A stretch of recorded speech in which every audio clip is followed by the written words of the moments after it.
Welcome to the Voice of CityPool. Today we are talking all things Manchester City and Liverpool, mostly of this season. All right, 2020. We're going current, are we? Is that what you're saying? You want to go current? We'll go current. Well, we can go current. Yeah. We can start current. Yeah. Work backwards. Work our way backwards Yeah. to a certain point. Yeah, we'll do that. So, I mean, obviously City have had their struggles this season, haven't they? We'll kick it off with that. They're not their usual selves as they have been for the past 8 years or so since Pep's been in charge. No, it's just I think there's a bit of disorder. Personally, you can't put it all on one player. It's about the team as a team, but it's how they gel as a team with the individual players. And the star of the show, obviously, for City, last 2-3 years, Ballon d'Or winner, World Cup, Euros winner. We lost To the detriment of us. We've lost Rodri. And deservedly so to be Ballon d'Or winning. To be fair, he did deserve it. And it carried leadership, or carries leadership, and you can see I've noticed more even in the games that he's been to of late and welcoming the new players, that he's definitely had some. He's seen as the kingpin. Aside from that, I think there are other leaders within the club, within the team, that just haven't stepped up to the game. So interesting point. What do you think about the midfield reaching a certain point in their careers at the same time? You've seen a drop off. Other than Rodri, you've seen the other guys who steps in not performing to the standards of which you've become accustomed. What do you reckon? What do you reckon's happened there? Well, I was very quick to note that last night, especially because, at first when I knew he was ruled out, I thought, you know what, not a major concern because even without, because obviously, we loaned out Calvin Phillips in the summer. I mean, I don't think he'd make any difference now, looking at even at number 6 or not. And you think, but I'm not prepared to blame it on players being ruled out because we have players who can play that have the experience and should be able to cover capably. But I think, week by week, that's been disproven more and more. And I think, I even said last night quite widely, I said, I know that Roger was watching, actually in Paris in the stadium, and I thought he can't be too excited about his return, knowing that watching players replacing him performing in this position nowhere near his level. And I think we've got that. Like the only other holding midfielder we've really got in the club is a youth player, Nico O'Reilly, I think he's called. But at this point, when you've had these many play, obviously I'm not saying throw him in straight away, but when you've got players in that position, playing in that position, not working out, that's when you give youth a chance, because at that point, what's the worst that could happen that's not happened already? But I think what you're coming to there is that it is the age of the Bernardo Silva, the age of the players, Kevin De Bruyne, just like Liverpool had in 2020, 21, 22. Well, we had 22, 22, 23. So is that Henderson, Milner and Fabinho. They fell off a cliff. They weren't the same overnight, almost. Yeah, Milner's then had success elsewhere, hasn't he? Because where did he go? Milner's gone to Brighton. He's doing all right. But the point being, the energy's just the not energy, there the being able to do it week in, week out, just fell off a cliff. Yeah. And Liverpool, from going 2 games away from doing a quadruple, fell off to Europa League qualification, 22-23. So that needed a complete revamp of the midfield, which happened so 18 months ago. Remind me of your midfield now. McAllister, Gravenberch and Szoboszlai. And then what age range are they? I mean, McAllister's about 24. Okay. Yeah, Gravenberch. So you've backfilled, you've replaced backfield, you've brought in youth. Yeah. And I think that's what we're trying to do, looking at just our signings just from this week. Yeah. We brought in 2 very young players, defenders in. We've got this other striker coming in who's not overly aged. 25, I think. Yeah. So I think Mamouche. I think there's a restructure going on. Yeah. And where I think we've been poor is we've had success without thinking about a restructure. Yeah, is that an oversight though? Yeah, in very terms much of the midfield, you've not replaced that. Obviously, you've relied on De Bruyne and Bernardo Silva and Gundogan for so many years, and Rodri as well. Yeah. I mean, it's a fairly not desperate situation, and I'm his biggest fan. I've got the shirt. I haven't got it with me today. But Gundogan, I think he's a fantastic player. Yeah. When he went away, and now when he came back, the first thing I did was get the shirt. I think sometimes that serves as a reminder. I think Gundogan back to City at the minute is giving the same thing as Ronaldo back to United, a reminder of why you don't go back to an ex. Yeah, yeah. That's a fair point. Bringing back former players never typically works. Doesn't always work. That happens at Liverpool. People expect. Old players coming we don't back. really do that. Well, Gerrard had basically retired, and Carragher did retire with you, didn't he? Yeah. So yeah. they're the more obvious examples, isn't it? Yeah. Is that a mistake you think a lot of clubs make? They're bringing back old players. Well, it's like sending them out on loan. Kyle Walker's just gone on loan. That is a loan. So that option is to come back, I guess. So I thought he was He a permanent won't. deal. oh, is it permanent? Okay, Yeah, He'll become. I think it's like obligation to buy, but the There's a thing is sell-on knowing how it's going, kind of with Walker, him wanting gone, like that will become permanent. Milan will probably want him. Yeah. I don't know who they have in that position already, but he's probably 35. He's 35. He's only getting older. He's only going to lose his pace, which is his get out of jail card. It's right? just surprising. It surprised me the way it's kind of happened. You know, it's quite seems to be a sudden reaction. You know, like, I'm not, or maybe an admission. He's not playing well. Yeah. He's not fitting in. He's got is it Oscar Bob coming up? Rico Lewis. Rico Lewis coming in. Yeah. You know, is he saying, "Listen, I've done my time. I've won the titles with you. I'm not as good as I used to be. I still want to try and get in an England game. Let me give somebody else a chance. Yeah, I mean, help your restructure if you like by bringing yeah. in the younger ones. I'll go off, and if I can still get an England cap again, then brilliant. If it doesn't matter, you know, it's quite a selfless act, I suppose. Yeah, to a certain degree. There's no question he's been a fantastic servant. Man City over the years, And England as well. You know, he's won the titles, hasn't he? So. Yeah. And Serie A is obviously a much slower paced league than the Premier League. It's less intensity, so it's probably a good move for him, really. Yeah, I think we seem to churn out good defending leaders. You know, I think of his predecessor was Cancelo's on the opposite foot. Zabaleta. No, the guy went to Company. Vincent Company. Yeah. Oh yeah. Okay. You know, it's a good example of you're right back there. Who's led or sort of defender that's led. Kyle Walker's taken on that. I think to be fair, I suspect John Stones was probably the next expectation, but of course you would imagine fitness else as well. But again, he's early 30s. Yeah. Well, Central defenders can go on, and we'll get on to Van Dijk, I'm sure, in a bit. Yeah, Van Dijk. But I think the thing I've noticed most about City is up until November, they would just dominate everybody. They'd have 70% possession. Even if another team scored, you'd think, well, it's just a matter of you scored too early. They'll go and win 5-1, and there was no doubt about it.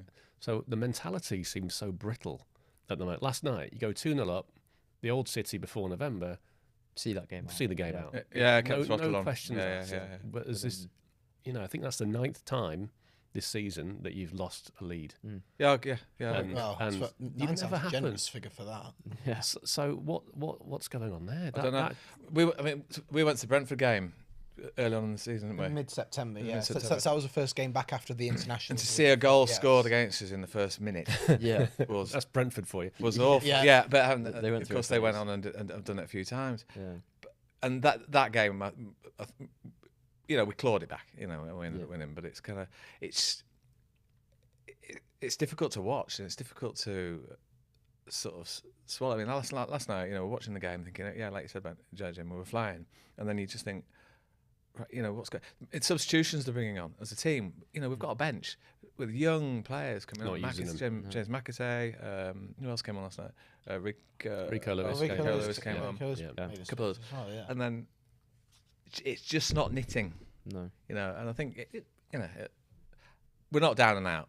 Champions League, we've got to get fifth in the Champions, fifth in the league. Premier League, and you're just 25th relegation zone. 25th, which is in the Champions League. Well, if you come 25th or lower, you're out of Europe completely. So you've got to beat Bruges next week. I mean, even if you win, there's no guarantees that you go in because you are. There is because Club Bruges is one team we'd overtake, and so basically, we win, we're guaranteed at their expense. They would then depend on other results to advance as well on teams like PSG. But then again, there's between us is PSG, Stuttgart, and so on. But win for us will be enough regardless. It's just that they're under more pressure. Should they not have it? But I'm not. But then again, as much as I say my hopes for that aren't as high as they should be, that's made me, because last night I realised 4-2 we've lost this one that's a key game, and suddenly I go from I'm not going to fuss about that sort of game to making damn sure I go this coming week. You know what I mean? But but you remember, as I said earlier, we didn't just lose to any team. No. They're the top of the French league, aren't they? Well, they always are. I know they always are, but they're the best team in France. Yeah, but and we were the best team. But historically, they don't come back from a 2-goal deficit. No, they don't. And they PSG had that mentality, and that was a new thing last night. PSG in the Champions League as well. They've never really, mixed well. No. PSG only obviously they got to the final against Bayern Munich in 2020. But it was. Since then, they've always really struggled to get past the quarters and everything. So what's going right at Liverpool? We've talked about City. What's going right? I think the passing of the baton from Klopp to Arne Slot was done really well. I think they've spent a lot of time clearly looking at the manager market, which wasn't massive at the time, but they've clearly found someone who's got the right style of football that could continue Klopp's legacy in Arne Slot, I think. So I was listening to TalkSport on Tuesday, and it was, would Klopp's Liverpool, were they better than is the current managers at Liverpool in terms of if they're playing each other, who would win? Do you mean prime Klopp's Liverpool, or just as in if Klopp had continued? Maybe prime. Well, prime's probably good. But I'd also have to say about current, because this is the team he would be managing rather than the famous front. So I think it would be more helter skelter if it was Klopp in charge. Yeah. What Slot appears to have done is put an element of calmness about the whole thing. So where Klopp might have been get the ball forward as quickly as possible and risk losing the ball, Slot is saying take that extra second, take that extra pass, but keep the ball, work it through before overcommitting. Because with Klopp, you just see like basketball games quite a lot, and it could end up 5-4 or whatever. Slot is more defensively minded, but still at times when they decide to hit the go button, they're pressing and they're attacking like Klopp's Liverpool used to. But the defensive record is I think better now than it has ever been. Would have been under Klopp. How many goals? Have 20, I think, in the Premier League. Conceded. We've only been 2 in the Champions League. Yeah, so just less than 1 a game. Which is joint best, I think, now. And we've got 9 clean sheets in the Premier League this season, I think. Right. I mean, it's been a bit iffy. There've been some silly goals conceded, which always appear to be they're in control, and we just take our eye off the ball for a few minutes. That's going on across the Premiership. It is, yeah. These awful howlers, really. So so do you think? So like I've said that our ship's been rocked by the Rodri scenario. Yeah.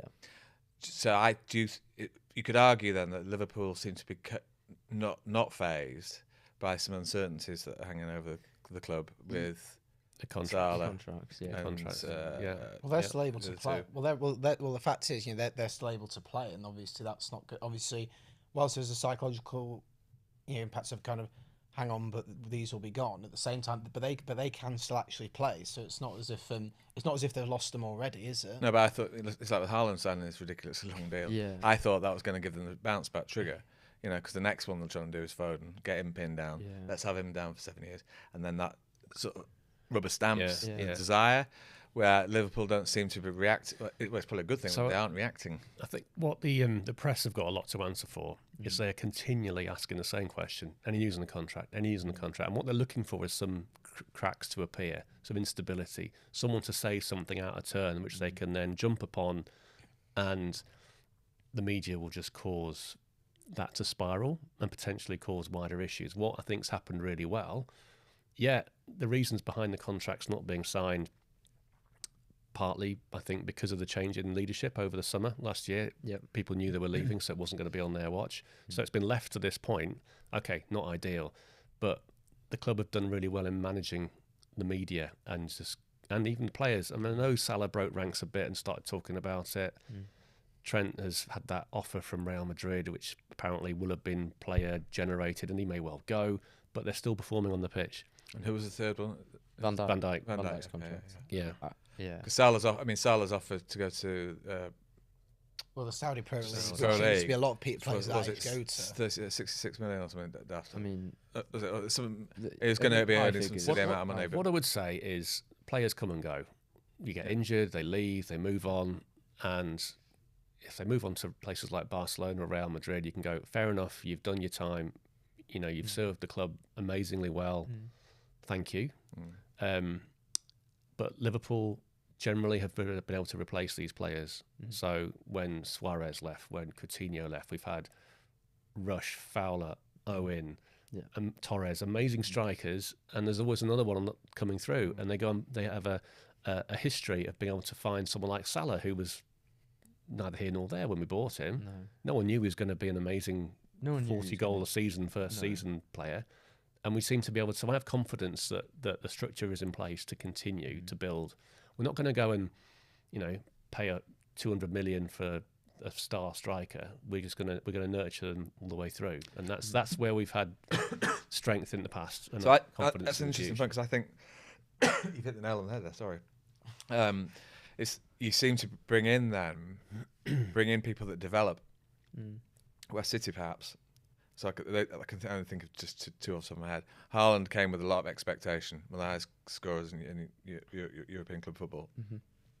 And then someone like Jack Grealish, who paid a top dollar for him, but knew his pedigree. So that's that kind of instant fix, where you guys probably have brought in. Yeah. So you buy the ready-made, off-the-shelf product. We tend to we'll buy the youngster or the person who's got a bit to prove, should we say, as well. It's not just that, though. I mean, Gravenberch is like that as well, because I think Gravenberch, highly rated talent at Ajax, and wasn't getting game time at Bayern. No. And you happen to be the place where he would get a chance to prove his point, and I think he's done so pretty well, hasn't he? So this season, because last season he was in and out, didn't really have a place, natural fit. I think Slot's football helps with that, though, in the sense that Klopp, for his defensive midfielder, he always wanted more of a destroyer, obviously like Fabinho, but once his legs are gone, Endo, a bit more of a get stuck in kind of player. But Slot's control sort of means you need someone who's a bit more forward thinking, can sort of be more comfortable on the ball, I guess. So that's probably where Gravenberch has seen a bit more success, I think, this season compared to before.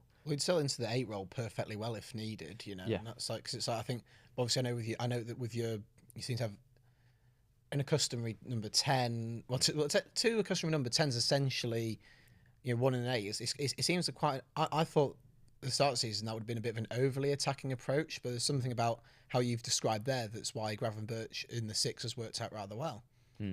Because you are playing with the ball back, and arguably City's fall down at the moment, I think, is last few years. It's very much control of possession of the ball, good strong possession of the ball, and people not being brave enough to go and have a jab. I think it's just been studied. It's been very well studied by Arteta, by your guy, by all of the Premier League coaches, if you like. We're going to go to City. You have to break that down. I mean, does that raise question marks over Pep then? Yeah, to an extent. I mean, obviously, there's no question about his success as a manager and how brilliant he is. But I mean, if people are working him out and he's not quite found the solution for that just yet, it catches up with you. It's a learned behaviour. He's got learned behaviour. He's got learned method of his expectation of the players, but that doesn't detract from it. Still, obviously, is an attractive proposition for these players. We'll come back to the signings from this week. All young players with a desire to want to play under Pep's mantra, under his method. And it may be that if they strengthen themselves and they prove themselves, and we'll probably like to find out this weekend against Chelsea, it may work. It may be that just the players we've kind of got are just not quite as fit. And if you've got a younger squad at Liverpool against an older squad at City, of course the fitness will affect it. I think there's also an element, if you look at the two teams this season, of Liverpool's team is on the rise, and the midfield was rebuilt 18 months ago now. Had a season where we did really well till March, and then dropped off at the end of the season. Was it injury? Just ran out of legs. Was it legs? Yeah, I think it was just legs. It wasn't too obvious, was it? Because obviously, we had that early March, that 1-1 draw at your place, having drawn 1-1 at ours as well, and then I think just seen then it just seems to be that we lost to Everton and we lost to. Well, I think in the cup and drew at United in the league. Yeah, and it just. I was only 7 or 8 points behind at the end, but that team, touch wood, has learnt from that, and we've had injuries. We've only had a few injuries as well. Injuries are a big thing. But we've got, at the moment, quality cover in every position. So we've been able to, even the other night, against Lille, bit of a dead rubber almost. We were kind of qualified, but he played a strong side and took players off at half-time. So basically the whole midfield only played a half. And then I think other players were rotated around 60 minutes. Trent came on, he had a rest, came on with 10 minutes to go. And he didn't really notice a difference. And that's where, at the moment, we're able to do that. So it'll come back to bite me. But hopefully this season we won't have the drop off that we had, and we've already got the buffer. I mean, we've got the buffer. Yeah, we haven't in the league. I suppose it was neck and neck last year, pretty much. Yeah, and that gives you a bit more. But we just leeway. seem to be able to jump on the accelerator just towards the end of the season. We seem to say, okay, let's just get going. And that could happen. And that could happen with could still Arsenal happen. as well. They could get going. They're out of a couple of competitions now and could focus on the league. Yeah, they could more. I think the issue with Arsenal, though, I mean, not to go off too much off topic from the two teams, but they're a bit more one-dimensional in some ways, as in they're so reliant on set pieces, and if people have sort of figured that out and got a decent set piece routine themselves, then they're going to sort of struggle to create chances. No striker. But, no striker. But you're seeing it. But you talk about our problems and your successes. We're not the only ones fading this year. I can't recall a particular season before where there's been as many teams. 2015, 2016 when Leicester won it. Yeah, that was the last time. Okay, so struggling with thing. So because you've got Spurs, you've got Arsenal, have got a couple of things going on. We've obviously got a couple of things. Man United, another one. Spurs and United are just an outright catastrophe. Yet we've somehow lost to both of them at home this season. A lot of banter clubs this season, aren't they? Newcastle, and it's the same with Newcastle last year. Villa this year have not been the same team they were last year. No, because they seem to start the season like incredibly well, but then they just seem, they beat Bayern in the Champions League. You think, there's something special, but then there just seems to be. But then the other week I checked the table and hang on, they're 9th place. I swear they were higher in the league than that. Yeah. And I think that's gone. But I think with Villa, that went very. I think to me, and I think across the board, went a lot more unnoticed than. Although it's going to go more unnoticed, I think than Newcastle last year or certainly City, United, Spurs being an absolute circus. It's. I think it's still changing, and I wouldn't say for certain that this league this year is all done and dusted. No, it's not. No, it's not. Forest are still 6 spots. 17 games to go. Yeah. So much can happen. Exactly. Yeah, so Forest, outside bet. They've been impressive. They have. Nuno's really sort of acclimatised there now. He had about 6 months last season to, get himself acclimatised with the players and everything, and he's got his system working, and they're defensively strong this season, proving a tough challenge for a lot of hard teams. team to beat. They know their way of playing. They do. They make the game about them. I'm asking this question and don't know the answer. Okay. You got turned over. Did they beat 1-0? They beat 1-0. Libertas at home. Yeah. And it was 1-0 draw. 1-0 draw the other week. Yeah. That's just strength. But like you say, it's no one's nailed in title yet. I mean, we've got ourselves in such a good position. I think being Liverpool fans, we'd be disappointed if we didn't see it through at this point. But like we say, anything can happen. And because you've got another game midweek. Yeah, they've got Everton coming up. Everton coming up. That's the game in hand. That's coming a postponed game. From it's not an easy game in hand though. I mean, we lost last time we went there. That happened to be a game in hand as well, wasn't it? I think on a similar basis to this one. Yeah. At Goodison Park. Yeah. Last one at Goodison Park. Yeah. It is. It will be, won't it? Yeah, it'll be Bramley Dock. Yeah.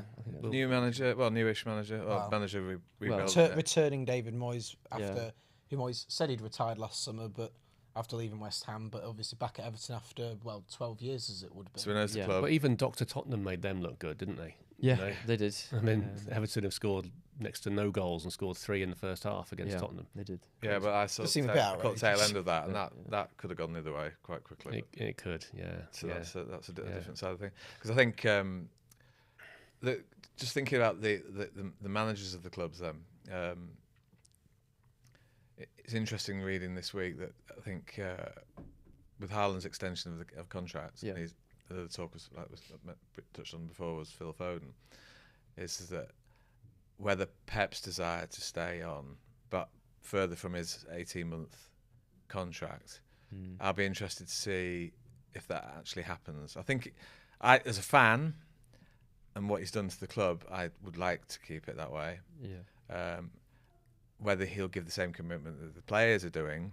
So just reading some of the press stuff that because I think he was quite impressed with how Haaland signed, and now he wants to get the others to sign, like Phil Foden and stuff. I think sometimes though, sorry to cut you off there. As much as a manager can be legendary to a club, like Klopp was for us, you don't realise it at the time when you've got them, but it sometimes is the right time to say goodbye. I think it probably was Klopp's time to go, as much as he's done so much for us. So it could be a similar situation with Pep. He's done so much for you. He's been brilliant, but maybe getting a new manager, some fresh ideas, alongside some of the new players you're bringing, it might actually benefit you more than. My worry is more than you think. who. That's the thing. Well, that's the thing. Well, we Yeah. thought That's the what I same. can't think of either. But you got, I think as well, because what you don't, because I think, other big clubs have kind of proven that, that just because they had legendary status doesn't always mean they're the right fit. Because you think like Arsenal with us, and this is still reasonably within topic, is Arsenal with Wenger, because he admitted this himself. Stayed on, did 20 years, or 22 years it turned out, but stayed on much too long, and the way it ended was really it was awfully sour. Yeah. But and obviously, you don't want the same again, because they were trying to force him out like he'd been a new recruit that turned out terribly. But I think, but then again, I don't think it's close to that point yet. Though I think it's still got a couple of years at least. Fergie then.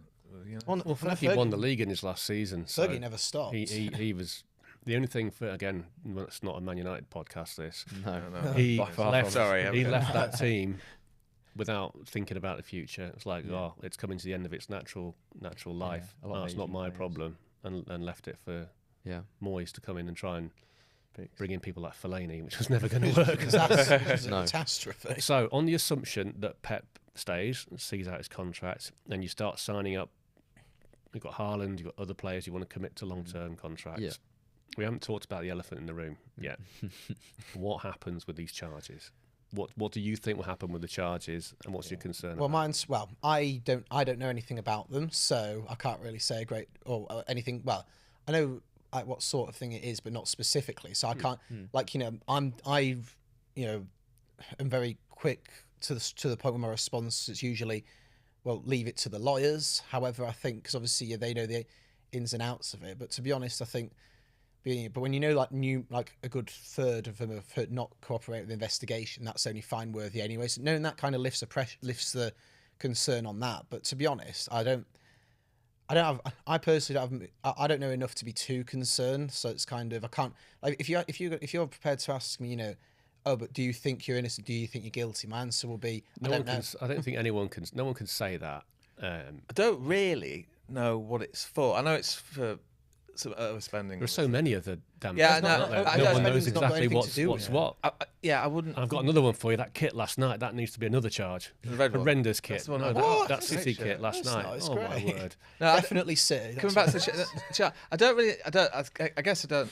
Naively, I don't understand enough about what the charges are really relating to and how long they go back. I don't think anyone really I does. think, if I'm honest, I think it'll go away. I think people just have assumptions. I think some very, very well-paid lawyers. Yeah. That's what will happen. That's what what panic. Let's face it. Brexit. I mean, Liverpool and City. I don't know what their particular worth. What their financial position is in terms of what they're worth. Yeah. But are big enough clubs to have teams to be able to work things out. Yeah. Is that fair? Leicester, Everton, their point of Maybe not.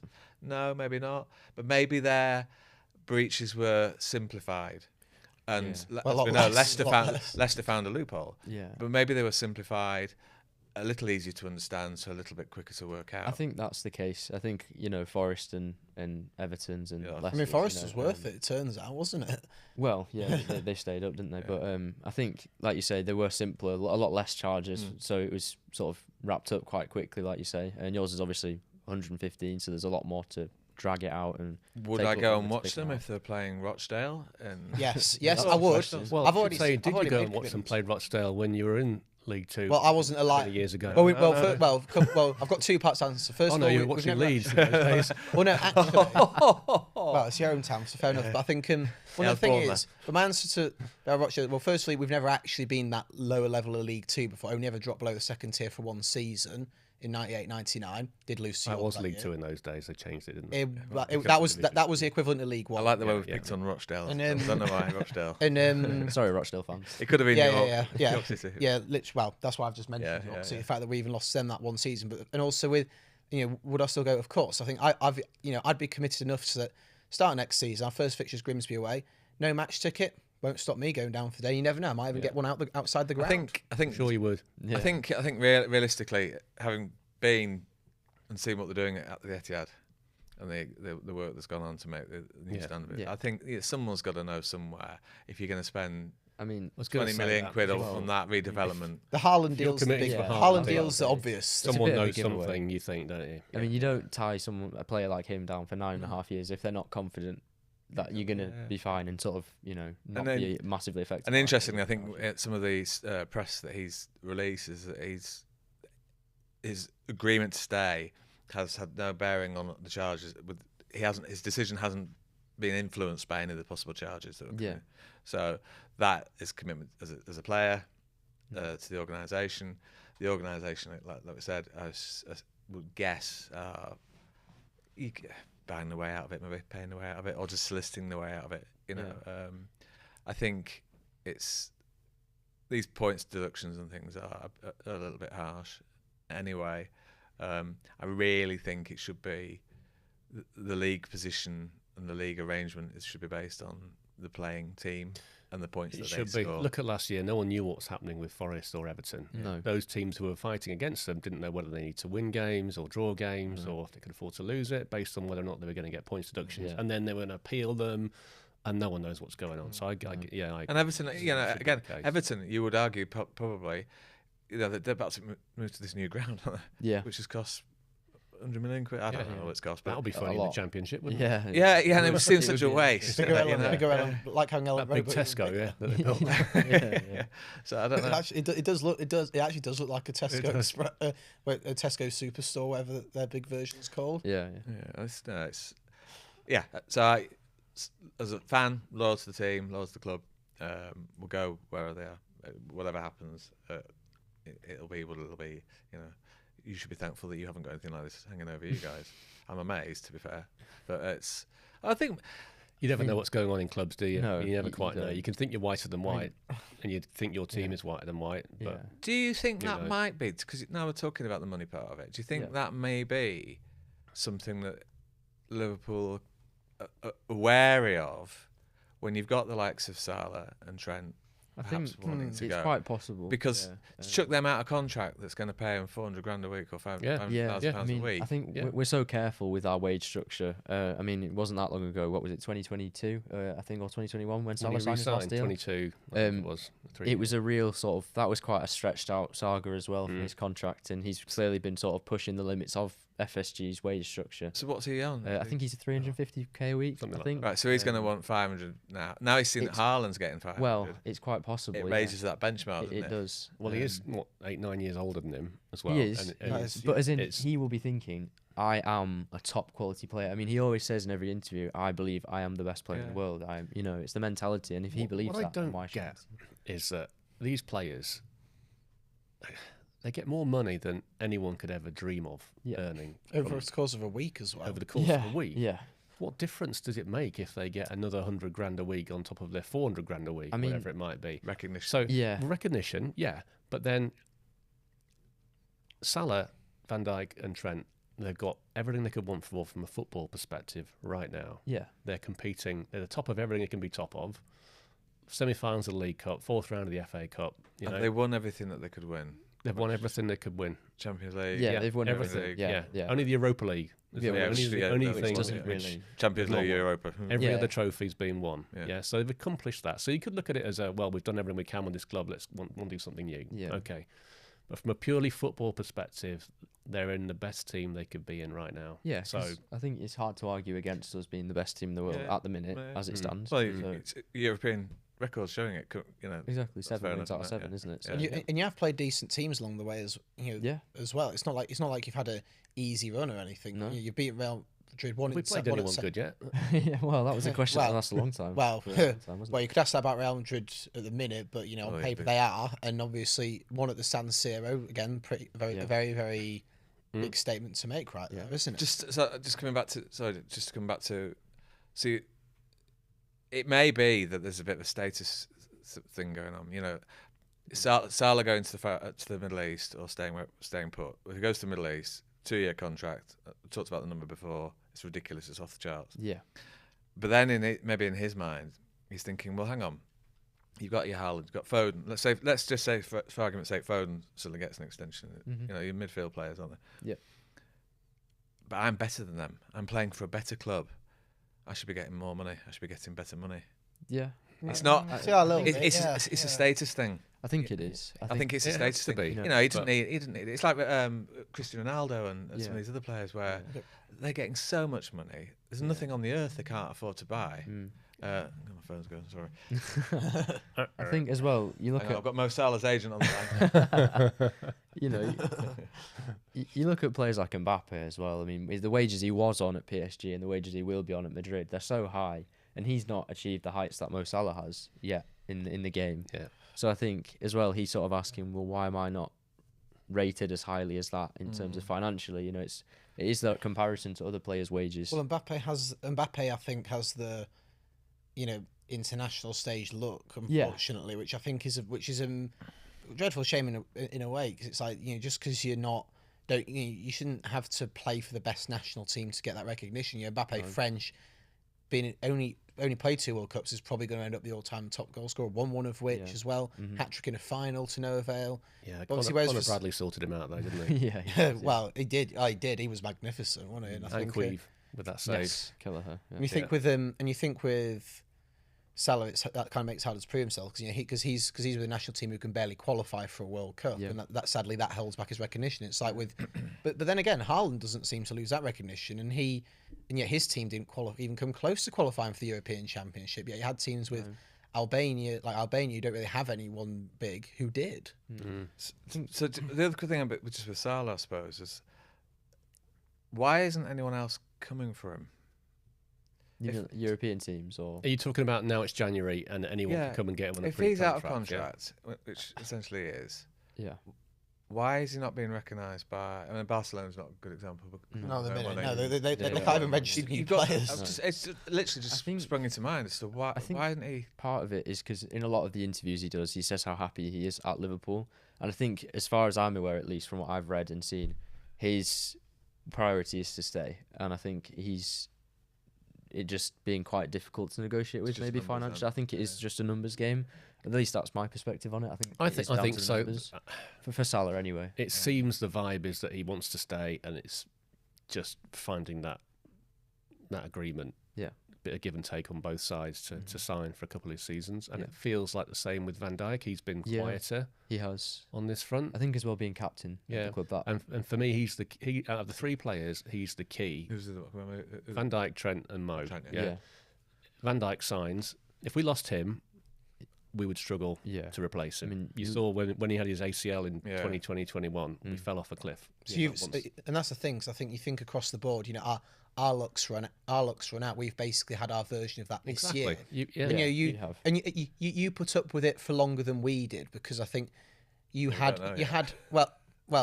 and I'm saying that they did better than we have so far, because you got top four. I mean, we did. Well, you were comfortable. It took you a while to drop off a bit, but obviously that's because you lost others. But whereas you had no, had no cover, and Fabinho and Henderson at centre. But they kept getting injured. They kept getting injured. Yeah. By that point, you were playing Reece Williams, who'd been on loan at Kidderminster. So the last 4 years, you finished in top four. Every year. No, we didn't. We came fifth 2 years ago, because we were in the Europa League last year. Yeah, so we came fifth. Okay. That's the season. So that's going to. I think that's the difference with us, because we've won it. Second to you guys, and then at the moment 4 in a row. Yeah, in a big way. Fifth. This is sort of focuses our aim. It's top four. Yeah, I think. Rather disappointing. I nearly put a bet on actually as winning it, and I got 22-1 the other day. Oh God. And I'm not bothering. So we'd have to lose 5 games and you'd be perfect for that to happen. At least. I mean, that's disregarding the other teams as well. That's disregarding the other teams. Yeah. Never say never, because we've seen City go 20 matches winning streak at the end of the season. But this version of City cannot City do that. Better compared to that one. I mean, we'll have a feel for it after Saturday. If you're playing Ipswich away every week, then yes. Yeah, it does feel like that sometimes. Yes, it does feel like you play Ipswich. Wonder if our fans were singing "Can we play you every week" by the end of the game? Yeah. So I don't know where we'll finish. I think fourth. I'm going to say fourth would be the aim. What's got to happen to get fourth? Win most of the games and find a bit of consistency. Forest. Newcastle. There's a lot of teams are in and around that area, aren't they? Well, a win on Saturday against Chelsea who we'd overtake with a win there is the very, very first step. I think that point, I'd be like, yeah, I'm fairly sure. But if we don't get that, then that's really, really a dreadful sign. Who's your next game? Ipswich at home. Yeah. Oh, your place. Yeah. Right, okay, so that's Field day. So That's what people say, and it's those games where Man United at home, people thought we just had to turn up. They did, and that was a tough game. Yeah. Tottenham in the League Cup, people thought we just turn up. This year, and been immensely odd. Really interesting. Did United come to you and turn you over? Draw. I'll call that. It felt like okay. It did. Defeat. It feels like a kick. Us. Some of the stuff you're thinking. How? Because it hasn't been like that. No. It's very clever analysis of play. I think it's really like we talked before about understanding Pep. I think maybe technology's moved on. The camera angles for all these things now. I mean, they can watch back the game from every single. It's not just a sideline, is it? No. They're watching it from all over. They can watch in almost three-dimensional, just to see. And if you think sometimes when you're watching Match of the Day, I always find the analysis on Match of the Day quite interesting. Yeah. And then this morning, actually, bizarrely, I just had Sky Sports News on, and they were talking about you get all the fantasy football points and all this sort of stuff, but then yardage run or ridiculous shots amount on of goal. stats. When you've got that much data, it's that analysis that's the clever stuff, because you're saying, okay, well, it's such and such. In an average game, he's running, 10.5 kilometres. Yeah. You're his marker. So if you're a midfielder, you're the guy that's got to stay with him. Are you fit enough in that 90 minutes plus to be to do that and more, maybe? Yeah. Because that's what you're going to need to beat that particular individual. It's going to sound like I know what I'm talking about. No, but you wonder, don't you? Defender, Yeah, I mean, you've just reminded me of a comment in an interview that Trent made about Arne Slot and his tactical tweaks. How detail-oriented he is as a manager. I think Trent said that they had a conversation with Slot, and he said if you turn a few degrees that way, you'll have a better chance of beating, defending that situation. Yep. And it is fascinating. So it's micro-analysis. It is micro-analysis. Just so many. You could be 95% there. Just make this slight alteration, and you'll make you be better. That better player for it. And that's football. It's a game that's between 11 lads on a pitch or 11 ladies on a pitch with a piece of leather, boot it around a bit, and now you've got that such micro-analysis. Yeah. It's incredible. I think that's how you win it. That's how you're successful in it. Yeah, I mean, you look at teams like Brentford and Brighton and how they've been able to succeed in the Premier League and stay up, because I think maybe when they first got promoted, you would have looked at them and gone, they're not going to stay up, relegation. And then they've brought in so many smart signings and their tactical tweaks, and like Brentford and their set pieces and whatever they do. They're another sort of the blueprints really for teams that get promoted that don't have the money. That's what you have to do, because it's like you think of, and it's also like the club's like size stays, because people think how are clubs like Brighton and Brentford possibly in the Premier League. Yeah, but there's more to it than that, because Leeds had a good first year, didn't they? But obviously, spent a fair bit in the second or third, but that proves again it doesn't guarantee that you're successful in that sense. And also, whereas I think you look at Brentford and Brighton, I think they're the smaller newcomers who've done it right. Yeah. Well run clubs. It's not like underfunded or limp or like low and whatever. They know what their limits are. They know they're going to have to sell players, but they have a production line. They seem to farm them in, didn't they? Brighton last year, Brighton seemed to be bringing players in, and then they were going on. Yeah. So I players like Matoma is a pretty obvious from I don't even know where, amongst others who just seem to work really well. And it's like, because obviously it brought it back, because under De Zerbi, and I don't know what Brighton's current young manager's called. Fabian Hürsler. I think so, yeah. But obviously they work well with the scouting system they've got, which is and Brighton haven't, despite selling Moses Caicedo for more than twice what he's really worth, or would have thought to have been worth. He's still, they're still not making big money signings anyway, and it's still working pretty well. They splashed a bit in the summer this season. Obviously, they brought in the new manager. Then they brought in players like Rutter and Kadioglu, and maybe a couple others. I can't think of them off the top of my head at the minute. But I think that's to do with Ben. Is that you've got to remember also this is a business. Football club is a business. By definition. And from wherever it starts or stops, they've got a model. They do. And maybe Brighton's model is just I know we do it in a way, but Brighton's model is a different model to Liverpool, Yeah. different model to City, and is helping them feed. But within the feeding of the players and getting the players in, they're managing to use some of that to gain success, in terms of how they're playing. Yeah, they're not flying at the moment. Well, it's an interesting subject, Yeah. actually, the way clubs are run. Because if you look at City and Liverpool in terms of how, the perception anyway, of how they're run, so the polar opposites, aren't they? Yeah.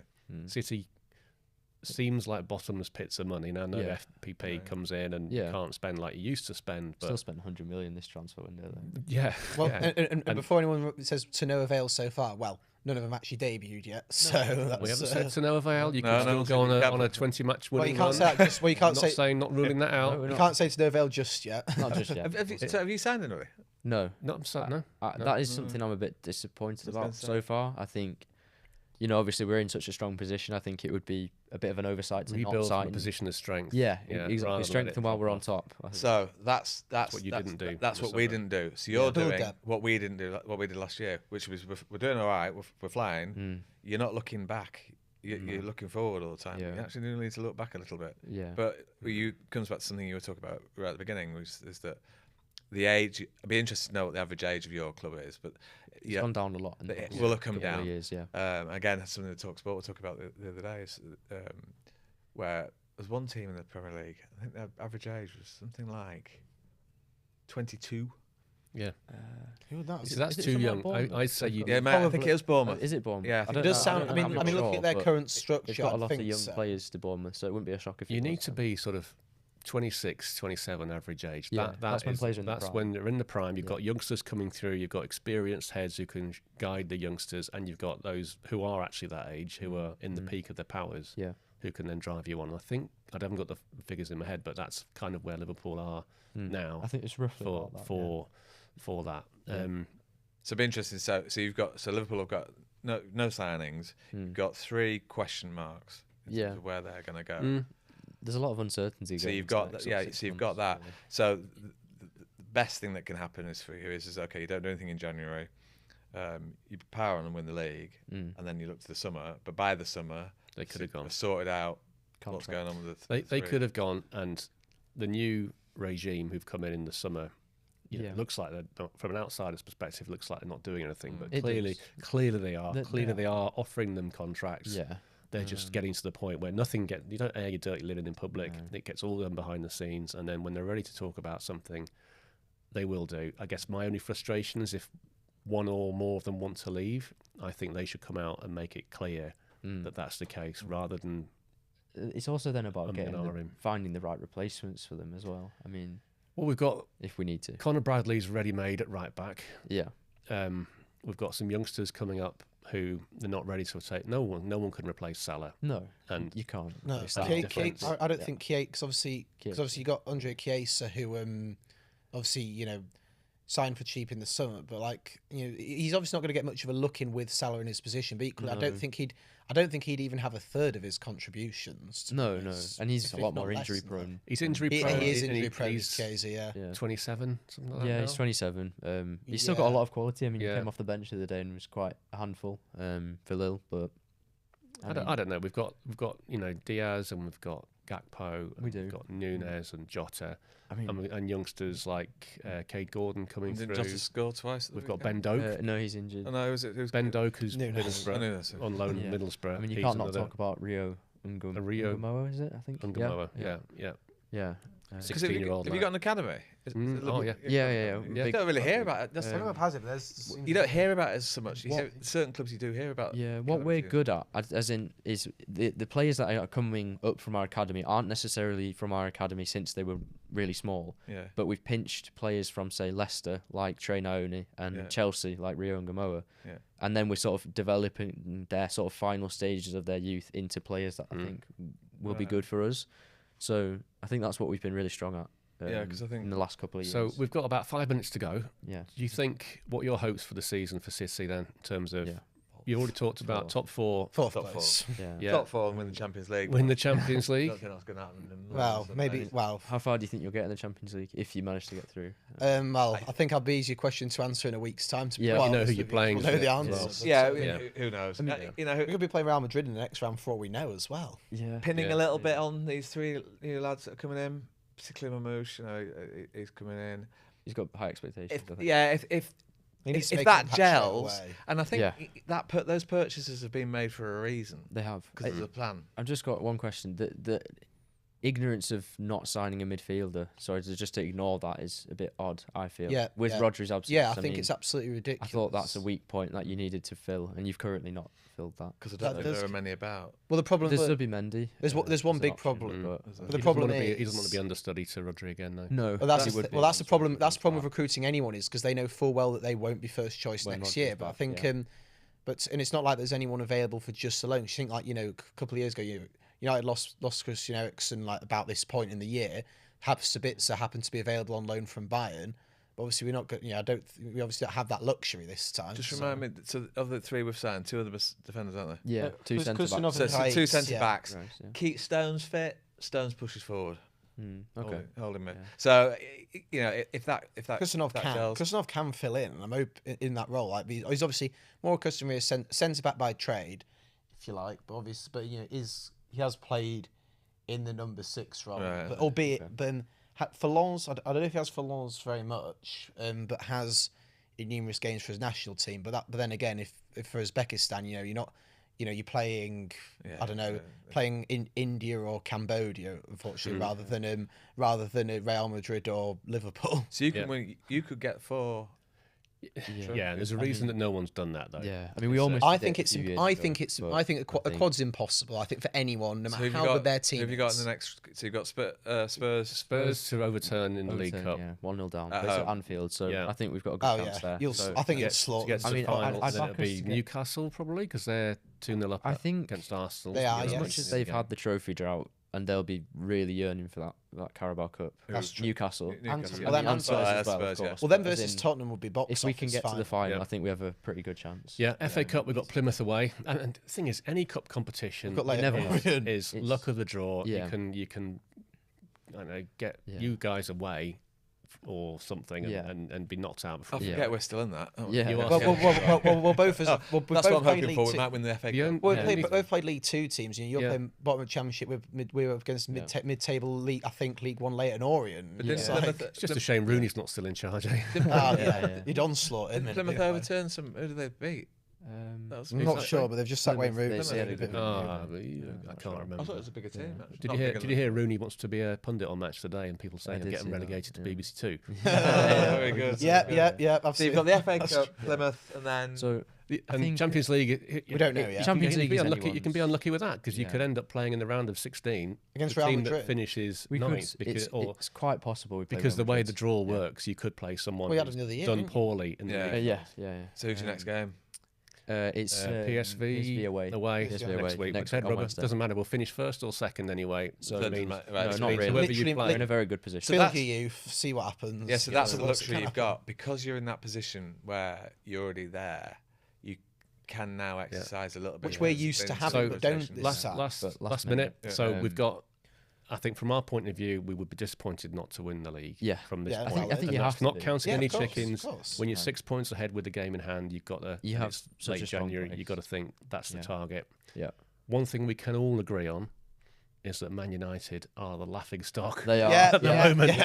yeah. I agree with that. And we are united in that. And as long as we can make it back to the station without being accosted by drunk Scotsmen, Yeah. watching that game tonight could be hilarious. It Yeah. could be. Very It good, definitely very could be. good. Very good. Yeah. No, very well done, guys. Yeah. Thank you No, very good much. discussion. It's been good Yeah. discussion. Yeah. Yeah, I think fair. No Fair bloodshed. and balanced. Yeah. Fair, I plenty would of good say so. point Yeah. balance, very good point, valid points made throughout. Yeah. I think as Yeah. well. I So would say so. Yeah. No And bloodshed. works yeah. out rather well. Good episode League of Two. the, Can't wait. We'll stay loyal. We'll stay loyal. Can't wait for Grimsby. I should go Leighton Orient next week to prepare me for that. He does go to York Sister games. doesn't he? Yeah. But yeah, anyway, that's the end of the CityPool podcast. Thank you very much. Thanks for listening. Thanks for listening.